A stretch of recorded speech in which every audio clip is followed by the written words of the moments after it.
Madonna de claritate,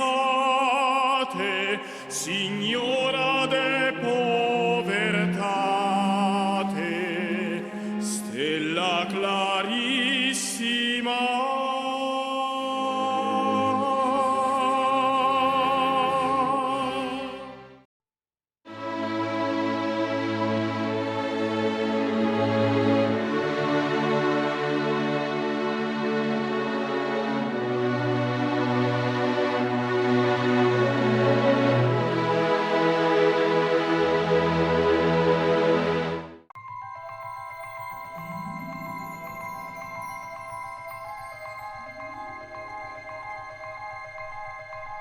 Olá, pessoal!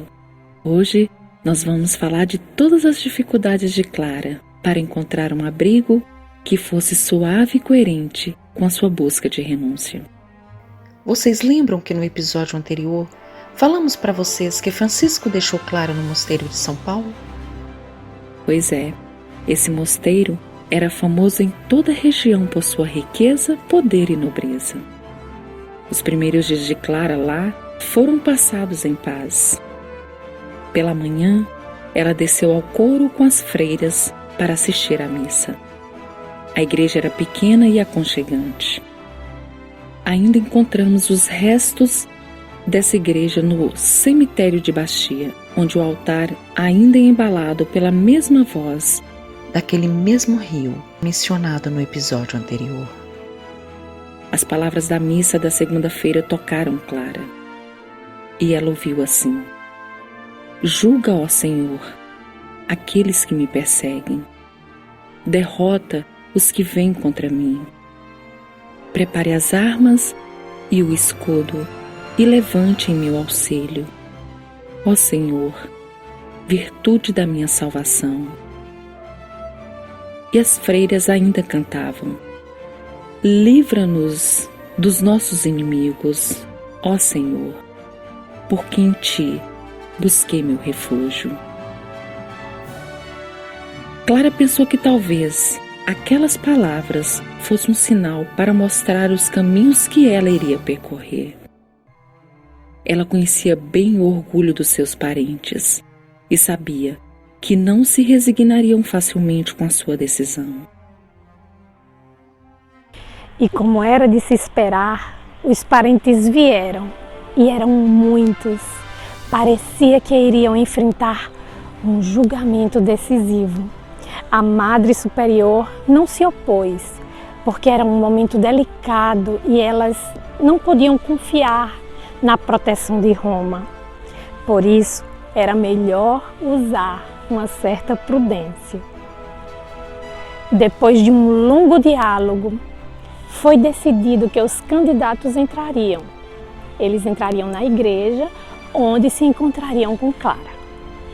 O coração de todo mundo tremia ao vê-la chegar, a rosa adornada da Praça de São Rufino, a mais desejada entre todas as nobres donzelas da cidade, vestida com aquele vestido simples, com os pés descalços e os quadris presos pela corda da penitência.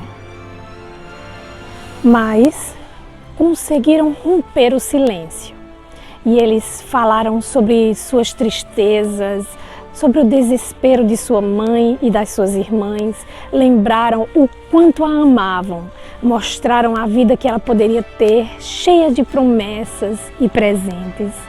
Ela tinha que voltar a si mesma, expulsar esse ardor que se comparava à demência, que ela poderia estar possuída.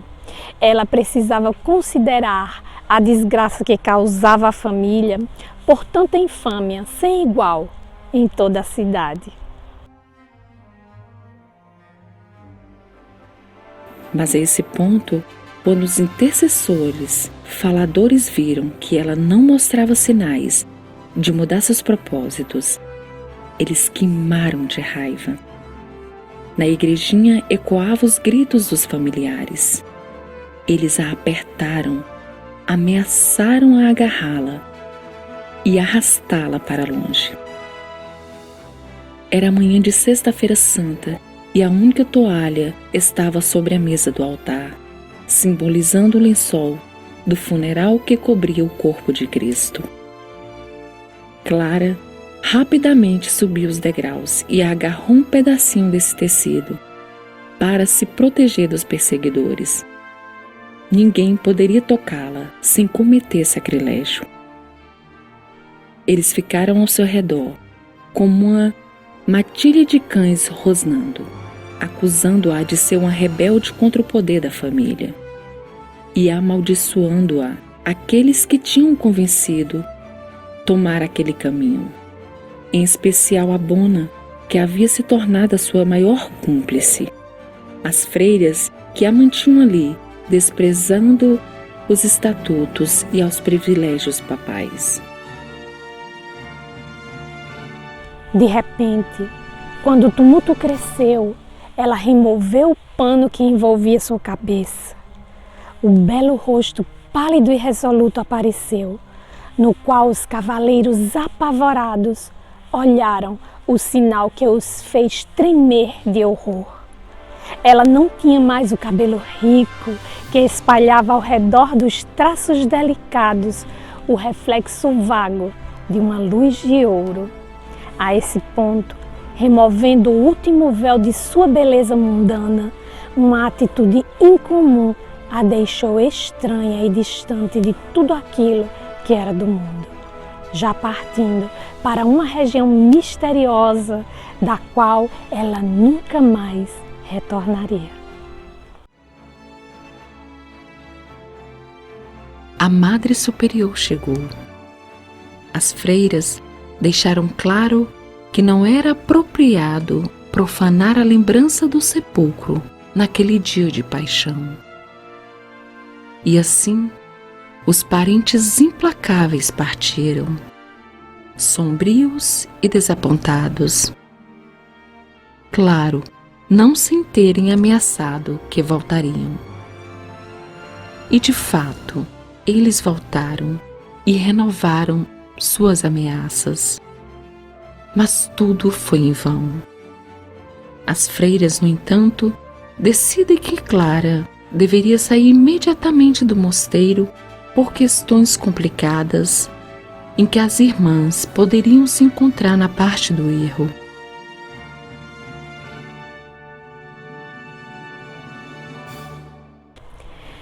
Francisco encontrou então um novo abrigo no mosteiro de Sant'Angelo di Panzo, na costa do Monte Subásio. Ele próprio acompanhou mais tarde a sua irmã peregrina, junto com dois dos primeiros companheiros, Bernardo, o Estático, e Felipe, o Puro. Dessa vez, o grupo de cavaleiros da pobreza que acompanhava a dama do simples manto seguia em pleno sol entre campos verdes, por caminhos floridos, e parecia que todas aquelas coisas livres e frescas e inocentes espalhavam uma suave glória no caminho dela, que veio trazendo o sorriso, a chama do rosto, o passo leve e a luz de sua felicidade. Eles deixaram a planície para trás, começaram a subir a colina. A santidade do novo trigo brilhava nos campos, os gramados no topo da montanha brilhavam em seu manto esmeralda. O céu azul se tornara extraordinariamente intenso e os amigos felizes cantavam o cântico dos cânticos, que dizia assim: levanta-te, apressa-te, meu amor, minha pomba, minha linda, e venha a mim. O inverno já acabou, a estação das chuvas já passou, as flores logo aparecerão em nosso solo, é hora de cantar. Se ouve no campo o barulho da pomba. Gente, até hoje esses versos são cantados na festa de Clara. Clara trazia consigo a paz dos dias serenos. Era como viver num dia de sol brilhante, a iluminar os picos dos montes gramados e silenciosos. Mas o mosteiro de Panzo no Monte Subásio, não era propício para essa paz. Tudo lá era árido, seco, desolado, como um aspecto e um nome triste, tipo pedra escura. A única coisa viva nesta paisagem, onde tudo parece morto e queimado, é uma fonte abundante que murmura, seduz, convida com sua melodia contida. Promete refresco aos pastores que descem da montanha ensolarada no verão. Oferece remédio às almas feridas que anda incansavelmente, impulsionadas por sua queima insaciável. E de fato, após a estadia de Clara, essa fonte foi chamada de Fonte de Santa Clara.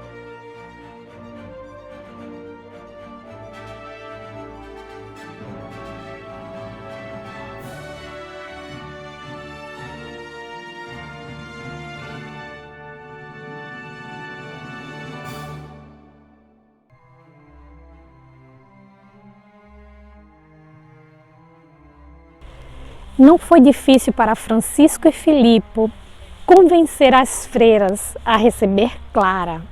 Eles eram bem conhecidos no mosteiro e gozavam de autoridade lá desde o tempo de sua vida secular, quando costumavam frequentar as terras que possuíam naquele território. Depois de alguns dias, Clara percebeu que não havia ganhado muito mudando seu abrigo do mosteiro do rio pela do mosteiro na montanha. O local era pouco mais do que uma grande fazenda. Discutiam-se vendas, aluguéis, mercados, terras, rebanhos, lãs e queijos. Tudo respirava um ar pesado de bem-estar vazio, onde não havia lugar para os impulsos místicos da renúncia. De repente, ela viu mergulhada na solidão mais profunda. E ela pensou com saudade ardente de Catarina, sua irmã favorita, confidente de todas as suas dores e esperanças.